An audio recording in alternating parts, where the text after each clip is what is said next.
maravillosa. Tenemos con nosotros un protagonista que el próximo viernes, día 1 de marzo, a las 8 de la tarde, en la parroquia de San Francisco de Arcos de la Frontera, va a dar su conferencia Jesús de Nazaret, proceso a un inocente. Estamos con el conferenciante Javier Alex Scioli. Llega desde la Universidad de Loyola de Andalucía y que lo tenemos con nosotros. Javier, bienvenido. Hola, buenas tardes, ¿qué tal? Encantado de estar un ratito con ustedes y hablar de cosas que nos gustan muchas veces. No sé si ha visitado Arcos de la Frontera alguna vez. Sí he estado, he tenido la suerte de estar en alguna de las haciendas que hay alrededor de en plan descanso y por supuesto Arcos, que es una de las joyas que hay en Andalucía, por lo cual ir allí, nada más que por el hecho de ir a Arcos y estar con la gente de Arcos es una maravilla. Sí, estamos en las puertas de la Cuaresma esperando la Semana Santa y su conferencia, pues como anillo al dedo viene en la fecha que estamos, ¿no? Jesús de Nazaret, este proceso a un inocente.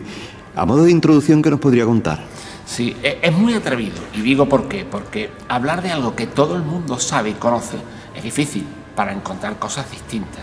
Entonces a mí me gusta mucho porque lo investigué cuando hice mis cursos de doctorado para acceder a ser profesor de universidad hace muchos años, y una de las investigaciones que hice fue, bueno, hay un delincuente, si me permitís la palabra, siempre entre comillas, muy famoso en el mundo, que ha sido Jesús de Nazaret, que ha sido juzgado, que ha sido condenado, que fue crucificado.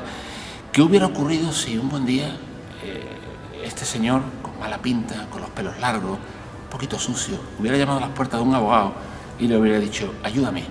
Y entonces lo que llevo a la gente es, a ese momento, a esa época histórica, con esos personajes, a pensar cómo hubiera sido su juicio si hubiera sido un juicio justo. Ajá. Sí. ¿El juicio que tuvo no fue justo? No fue justo porque, pongo un dato nada más, el resto si queréis lo podéis ver en la conferencia y así os animo a que vayáis. Cuando lo detuvieron, lo detuvo los criados del Sanedrín, que no eran autoridad romana, es decir, no eran los romanos los que detuvieron a Jesús, por lo cual ya empezamos hablando de una detención ilegal. Lo que cambia los tiempos, si ese hecho ocurriera hoy en día, claro, esa sería muy diferente, ¿no? Claro, esa es la gran particularidad, que incluso termino un poco la conferencia compartiendo con los que tengan a bien asistir esa idea, ¿no? Es decir, ¿y qué ocurriría si ahora viniera alguien que dijera lo de Dios es de Dios, no paguéis los impuestos al gobierno español, sois de Arcos, y empezar en la plaza del pueblo, aquí al lado de la parroquia, a hablar de eso, ¿no? ¿Qué haríamos con él? ¿Qué haría la policía local? ¿Qué haría?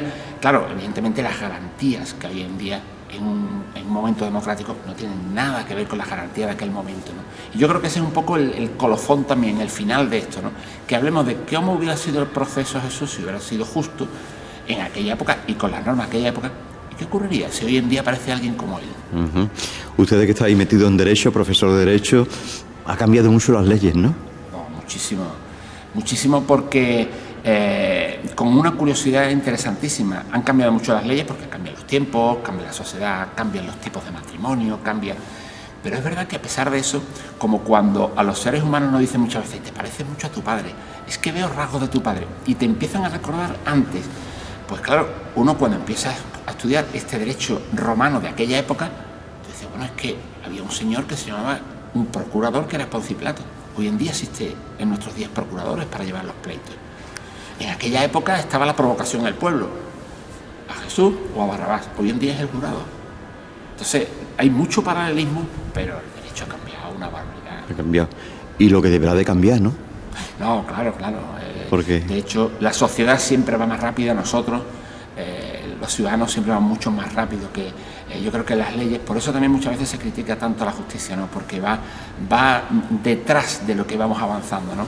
Existen parejas no casadas, parejas de hecho, parejas homosexuales, y a partir de ahí no hay normas y habrá que crearlas, ¿no? Pero ya la necesidad está, ¿no? Pues lo mismo ocurre con todo. Quizá con todo esto el mediador tiene una pieza importante en todo el tema, ¿no? Claro, luego aparece esa otra perspectiva que es mía profesional. Yo soy abogado hace muchos años, pero un buen día colgué la toga porque aprendí en mi casa que los trapos sucios se lavan en casa. Y fue ese momento en que yo dije, más vale un mal acuerdo que un buen pleito.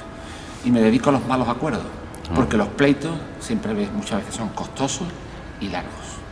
¿Y actualmente qué hay? ¿Malos o buenos pleitos? Yo creo que siempre hay malos pleitos. Siempre, porque en el momento que hay un pleito, todos, y digo todos sin excepción, ha surgido de una ruptura de comunicación entre las dos personas que están enfrentadas. Ajá. Claro, la mediación lo que intenta es restablecer ese diálogo. Entonces, esa ropa que está un poquito desteñida, que está un poquito descosida, a veces somos capaces de aprovecharla y darle una segunda oportunidad. Sí, sí. Y la conferencia de Arcos, Jesús de Nazaret procesa a un inocente. ¿Cómo surgió la idea de meterse usted en esa conferencia? Pues mira, surgió, como decía antes, porque cuando los profesores universitarios hacemos cursos de doctorado, tenemos en distintas áreas y ramas que hacer investigaciones, publicarlas, y a raíz de ahí después se hace una tesis doctoral, ¿no? Entonces nos pedían que hiciéramos investigaciones de distintas, hay quien investiga en tema administrativo, tema mercantil, tema laboral, y en aquel momento es esa época que te coge también más cofrade, más de eres nazareno del gran poder, estás metido en la... Y yo dije, ostras, pues puedo estudiar como abogado esto, ¿no? Y fue una investigación que hice en su momento partiendo de los evangelios, que todo el mundo lo conoce, pero empecé a buscar, por ejemplo, una de las cosas que quiero sorprender en Arcos es llevar un plano de la época, para que quien esté allí sentado se vea lo que anduvo Jesús hasta el huerto de Semaní, el trozo que había hasta la casa de Marcos, donde estuvieron, qué espacio había hasta... Entonces, claro, investigando eso empecé a encontrar auténticos tesoros. Uh-huh. Y a poca gente se le acostumbra a decir, voy a meterme en la vida de Jesucristo y de este proceso, ¿no? Hay poca gente. Sí, hay profesionales y gente que conozco que lo ha hecho, pero sobre todo lo ha hecho desde distintas perspectivas. Es decir, hay, por ejemplo, un estudio interesantísimo de lo que fue el castigo que tuvo, la flagelación, los latigazos desde el punto de vista médico. Hay estudios también desde el punto de vista teológico de lo que supuso para el cristianismo el que él se diera para los demás. Pero un estudio jurídico, un estudio desde el punto de vista de un abogado, como si un arquitecto dice, voy a investigar cómo era la arquitectura en la época de Jesús en Jerusalén, ¿no? De una planta. Entonces, claro, son profesiones que, como en aquel momento no aparecían como tal, me pareció curioso decir, ¿qué ocurriría si tal día como hoy aparece Jesús y me dice, Javier, échame una mano, tú que eres abogado? Claro.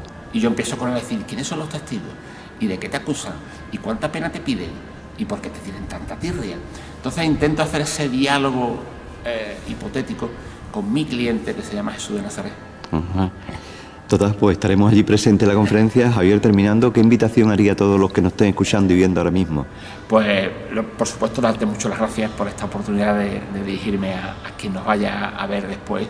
Yo le animaría a que viniera, primero, para compartir, segundo, para aprender. Estoy seguro que muchos de ellos pues, me dirán, oye, Javier, tal, porque le creará curiosidad a la conferencia. Entonces yo de cada una de las que doy aprendo. Es difícil, dar una conferencia delante de un párroco, que es su mundo. Es difícil dar una conferencia delante de un arzobispado, como he tenido muchas veces, ¿no? Pero lo intento hacer con mucho respeto.